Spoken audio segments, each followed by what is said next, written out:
નમસ્કાર ખેડૂત મિત્રો, પશુધન ચેનલમાં આપનું હાર્દિક સ્વાગત છે. તો આજે આપણે મિત્રો આજે વાત કરવી છે જે ડોડામાં ભવડો આવતો હોય ને, તો આપણે નવો અખતરો કર્યો છે કે ડોડામાં ભવડો આવે કે ન આવે.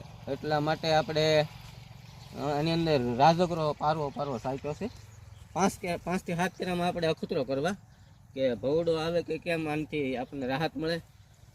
તમે જોઈ શકો છો, આપણે લગભગ બે વીઘાની મકાઈ કરી છે. જો અમે 5 કેરામાં આપણે અખતરો કર્યો કે આપણે મકાઈમાં ભવડો આવતો હોય ને, એટલે મેં તો કીધું આપણે અખતરો કરવામાં શું વાંધો, આપણે રસકામાં નાખતા હોય. જો 5 કેરા આપણે રસકાના કર્યા છે, એમાં આપણે 5 વસ્તુ નાખી હતી. મેથી, પછી રાજગરો, પછી વટ, આવી 4-5 વસ્તુ આપણે નાખ્યું મિત્રો. એટલે પશુને આપણે પહેલાં વાટે સારું પડે.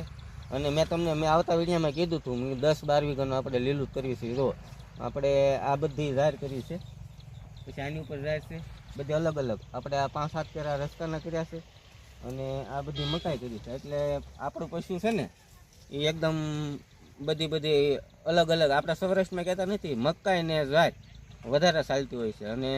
અને લીલામાં ઉનાળા માટે આપણે કહેતા નથી, ઉત્તમમાં ઉત્તમ હોય તો આપણે જોવા રસ્તાનું ઘાસ, રસ્તો જેને રસ્તો કહેવામાં આવે છે, તે આપણા સૌરાષ્ટ્રમાં બધા પશુપાલક ખેડૂત મિત્રો કરતા જ હોય. કેમ કે અવનવા આપણે સંશોધનમાં આવતા હોય, ઝીંઝો આવતો હોય, ઘણી જાતના સારા આવતા હોય. પણ આપણે સૌરાષ્ટ્રમાં વખણાતો હોય તો આ રસ્તો. તો ખેડૂત મિત્રો, મેં ઓલા વિડીયોમાં કીધું હતું એમ, આપણે 10 થી 12 વીઘાનું લીલું કર્યું છે. એમ મેં આગલા વિડીયોમાં કીધું હતું ને, તમને એમ થાય કે આ ખોટા ગોળા મારતા છે, પણ મેં જોઈ દઉં આ 2 થી 2.5 વીઘાના મકાઈ કરી છે, 8 કેરા રસ્તાના કર્યા છે, બીજી બધી જ્વાર કરી છે. તો પશુપાલક મિત્રો, આ વિડીયો સારો લાગે તો શેર કરજો. અને મેં તમને કીધું એમ, જો આ રાજગરાથી લગભગ ભવડાનું પરિણામ ઓછું આવે છે. જોઈ શકો છો, તમારી નજર સામે જો લીલા કાસ કાળા ભમર છે એકદમ. તો આ અખતરો કરાય મિત્રો. તમે પણ આવો અખતરો કર્યો હોય તો મિત્રો કોમેન્ટ બોક્સમાં જરૂર જણાવજો.